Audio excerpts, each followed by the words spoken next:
Well, my name's Christine Conder. I'm a farmer's wife. I'm a hairdresser. I'm the mother of 3, 2 girls and a boy. I'm the grandmother of 7 granddaughters.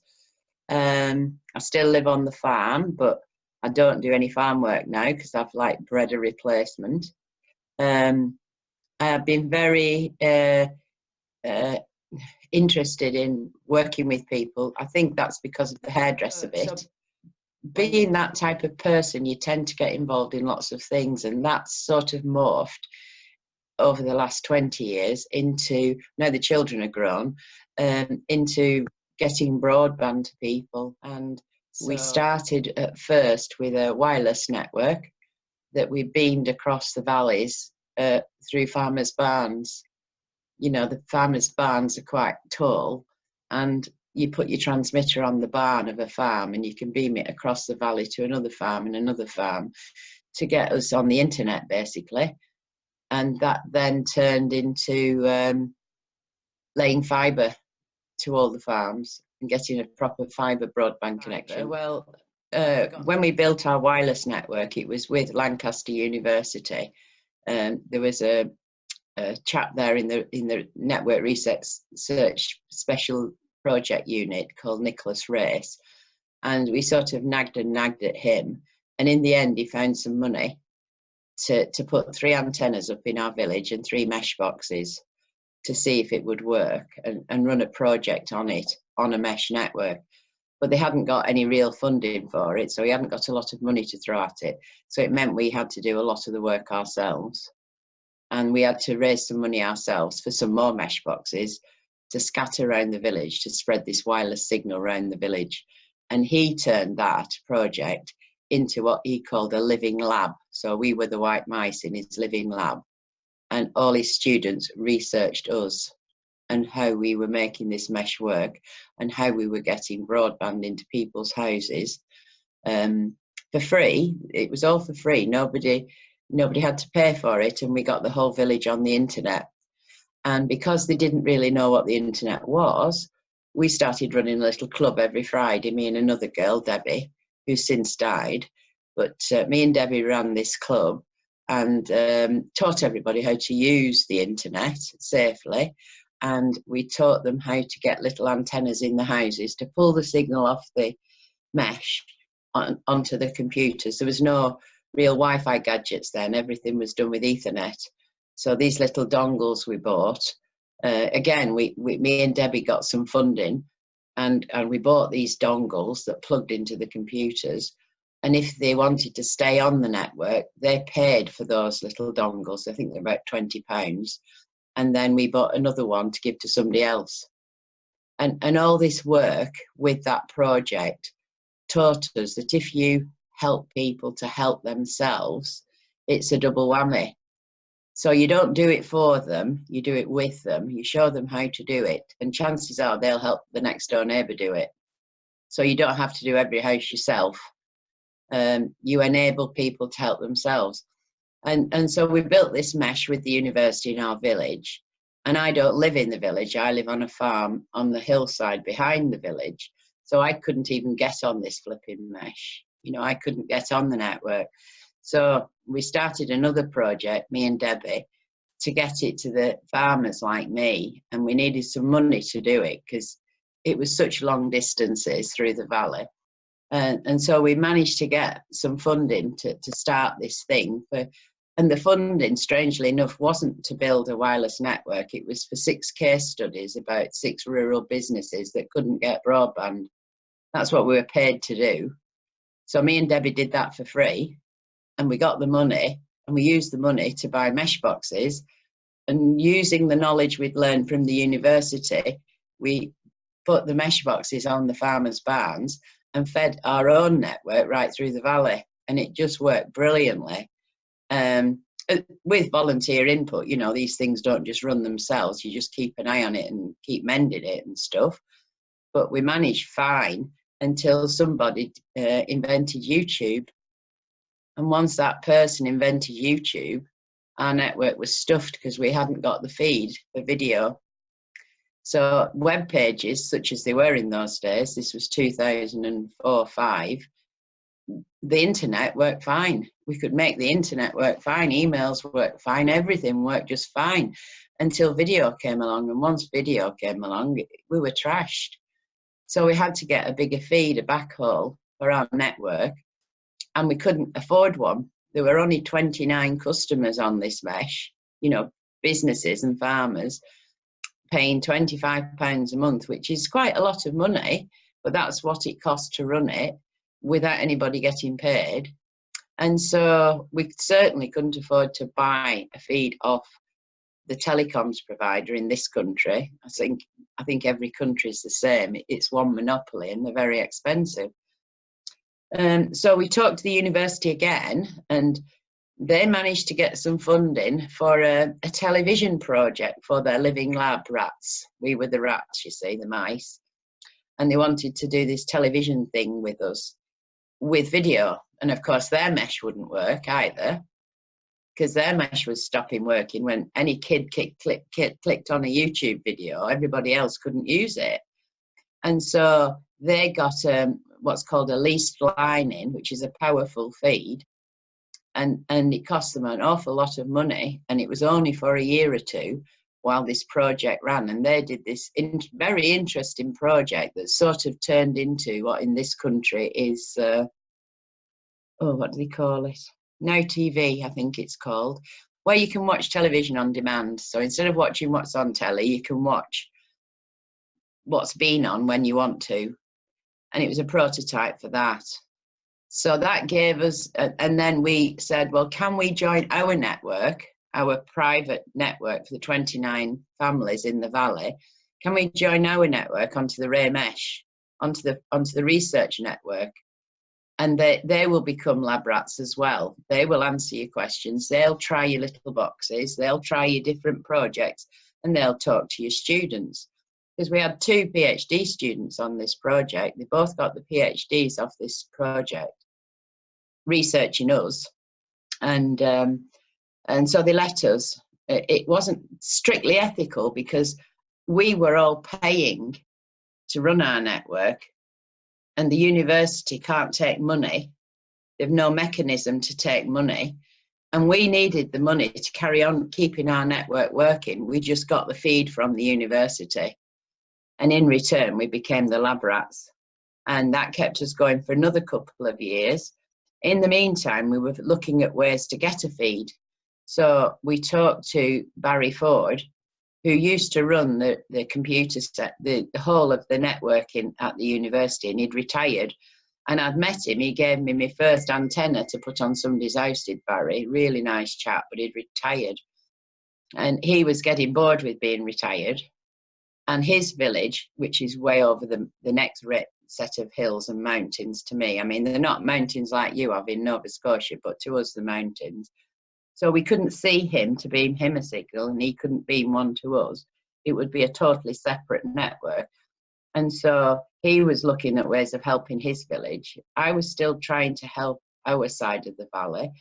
And we always kept in touch. And then I said, you know, we're going to have to do something. We've got to get a feed from somewhere.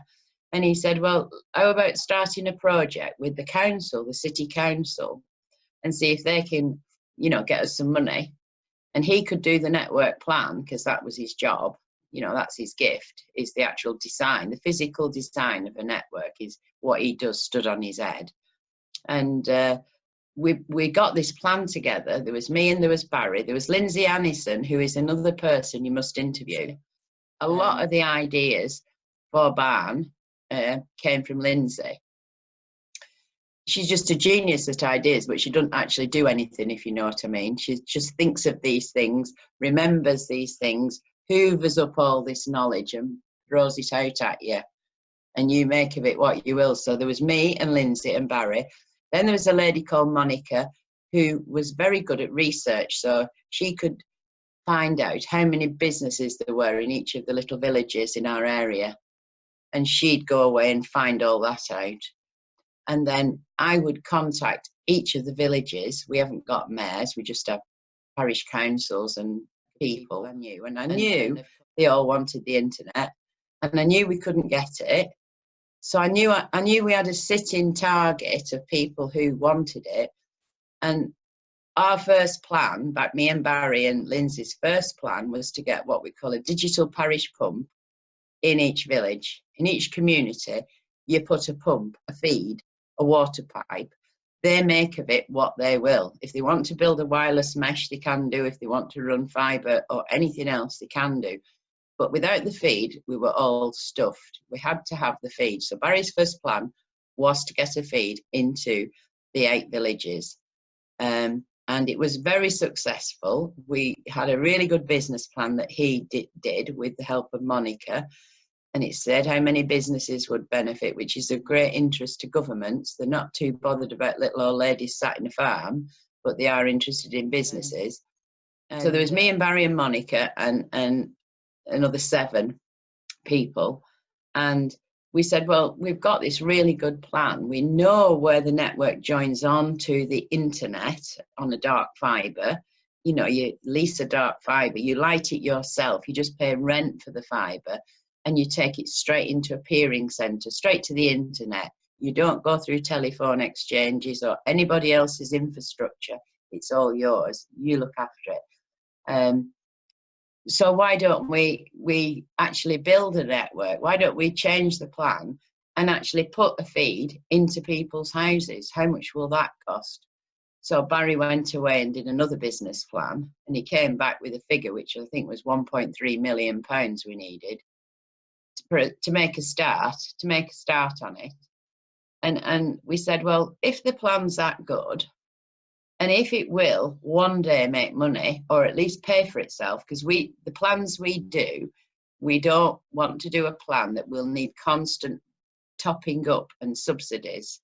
We wanted to build something that would pay for itself and be sustainable. Otherwise, you have to do it again in a few years, you see. So he did this plan, and we all, you know, admired and thought this plan would work. And so we said, well, what are we going to do? We tried to apply for other funding, but BT just stopped everybody getting any. The councils wouldn't give you any. They had plenty, but they wouldn't let us have any. The banks wouldn't lend us any because we had no trading history. And so we said, well, if our plan's that good, which we thought it was, why don't we go to the people and ask the people to pay for it and do shares? So we decided we'd form a community interest company, which means that any money you make that you don't need, you have to give back to the community. You can't say, oh, well, we've made £1 million, let's all go to the Bahamas for a holiday. You can't do that with it. And it's all got to be accountable. And that means the people will trust us with their money. And at that particular moment in history, the government was allowing a small new business tax relief. So it meant that if anybody invested in the company, they got 30% tax relief, which meant it was like 30% interest on your money that you were tied up for 3 years. You couldn't cash your shares in for 3 years. But that meant the company you had bought shares in had your money for 3 years to do its work. And in order to soften the blow, because there was no interest on it, the government would give you 30% of that money back. And we told the people on the 17th of December 2011, we had a big public meeting. We'd had lots of little meetings before then, but this was the public meeting and the launch of BAN. And we said to the people, if you can raise £200,000 of the 1.3 million by leap year, 29th of February, we'll buy all the duct and then we'll give it you back and you have to lay it in the ground. And then we'll hopefully, everybody will see the duct going in and buy more shares and buy more shares and buy more shares until we've got enough money and we can finish the whole network.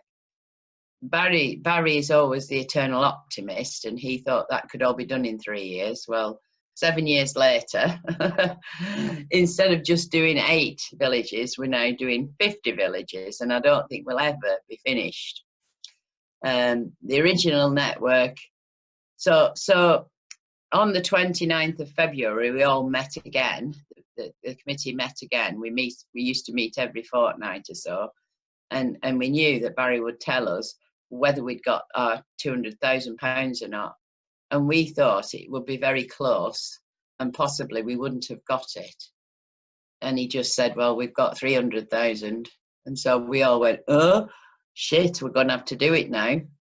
So, and it's never stopped since. You know, it's just never stopped. It's 24 hours a day and 7 days a week. And it just goes on. And there's no escape. You know, I used to think, well, when I get it to my farm, when my farm and my village is done, I'll stop then. But then the next village where all my other friends live, I had to help them, and then the next village, and then you make more friends in the next village that you'd never even heard of. So they're your friends, so you have to help them, and so it goes on. There's no escape, I'm afraid. Well, but the mesh, I started getting involved in 2000, so I've been involved for 19 years now. And then we made contact with the university in 2003. We built the first mesh in 2004-05, and then we started Barn in 2011. Barn went live near the end of 2011, but it was 2013 before we got it to my village. And we got it to my village just in time for the university project ending. And to get it to my village, we had to go across a railway line, which would have taken 20 minutes. And for 2 years, we battled for permission to go across the bridge, across the river on the railway line. It's only a little branch line. It's not a big high-speed train line. And they wouldn't give us permission, and we couldn't afford the directional drill under the river. So my village, Ray, had to dig 18 kilometres over the mountain to Barry's village to join on to the fibre there. And that took us a couple of years. So it was 2013-14 before my village got on. Yeah. And like I say, now we've 50 villages, and we've got baby barns springing up, one in Norfolk, one in Cheshire, and one in Tyneside. So they're copying what we're doing. They're doing it themselves. They're raising their own money themselves, and they're joining on to us. And we're administering it all for them. So Barn is now enabling other whole communities to do what they've done. So it's like from tiny oaks, tiny acorns, you know, what one little thing grows another bigger thing, and people can do it themselves if they know what to do. So all you have to do is tell them what to do, show them how to do it, and they can do it. And now we have 30 staff, 30 full-time staff, fibre blowers, fibre fusers, and admin staff. Oh, and a civils team that do the road cuts. We have code powers, so we are licensed to actually cut a hole across the road ourselves. We have the staff for that. Yeah, but it's all their own doing. They have done all the work. They've literally done all the work. They're the ones who've dug it all in. They're the ones who've talked to all the landlords and got free way leaves. We don't pay anybody to go over the land. If they don't want us to go over the land, they don't get it at their house. We just go around them. And that needs a lot of diplomacy and tact to explain that to a farmer. And the community have to do that themselves. The community then have to help each other dig from the field, because ours is nearly all soft dig. So we go through the fields. We don't go through the roads. We go through the fields. Occasionally we have to cross a road, but we keep it to a minimum. And it's all soft dig through the fields. And everybody's duct is left at the property boundary. So you're going along a little row of houses, and you just keep popping a duct out as you pass a house. And then it's up to the people in that house to dig it through the garden, drill a hole in the wall, fasten a box on the wall, and let us know it's ready. And then we'll come and blow fibre into it. And somebody has to organise all that. And you know, we certainly couldn't. It's up to each area to organise themselves. So you teach them, this is what you're going to have to do, or they're watching a previous village and learning from the friends in a previous village, and then they set to and do their own little bit. And when I say villages, Ray, my village, it was like the capital city because it was the biggest village. We had 229 houses in Ray, you know, so it's still tiny, some villages only have 6 houses in them, and farms scattered about here, there and everywhere on the hillsides, and they're all to dig to. So some places have an awful lot of digging to do. And when it's core dig, which is from place to place, people get paid £1.50 a metre in shares to dig it. And if they don't want to be paid in shares, if they have a family to support and they need to earn money, then the village has to raise the money in shares to pay the digger man. And that's how it works. So they have all the work to do. We just do the fancy stuff at the end and administer it all. But it just shows what you can do, because each village, if they're lucky enough to have some retired people who are still active, they're the ones who drive the project, because the kids are all working, you know, so there's no help from the youngsters, and no youngster can afford to work week in, week out for nothing. So it depends on early retired people who are still fit.